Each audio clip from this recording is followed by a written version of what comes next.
Një ditë përpara 5 majit, ditës së dëshmorëve, ministri e Kulturës Mirela Kumbaro zgjodhi që së bashku me nxënësit e shkollës Qemal Stafa të kujtojë sakrificën e këtij eroi për popullin shqiptar. Tashmë prej disa muajsh gjimnazi Qemal Stafa i është nënshtruar rikonstruksionit dhe në prag të zgjedhjeve të 21 qershorit, Kumbaro premtoi se me fitoren e kandidatit Partisë Socialiste, kjo shkollë do të përfundojë rikonstruksionin në muajin shtator, pra 2 muaj përpara fatit të përcaktuar. Por ju garantojmë që duke filluar nga shtatori, me kryetarin e ri të bashkisë, do të kemi mundësi të japim hovë ndërtimit dhe përfundimit të asaj shkolle dhe shumë shpejt do të kemi rastin ta inaugurojmë së bashku. Në lidhje me këtë çështje, Euronews ka kontaktuar në lidhje telefonike Bashkinë e Kryeqytetit, e cila hodhi poshtë këto deklarata të ministres së Kulturës.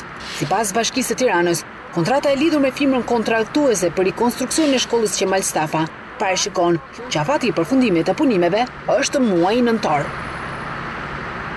Pasi vlerësoi figurën e Qemal Stafës, Kumbaro ftoi nxënësit që të ndjekin rrugën e tij, duke dhënë kontributin e tyre për Shqipërinë, por kjo jo duke sakrifikuar jetën, por nëpërmjet dijes.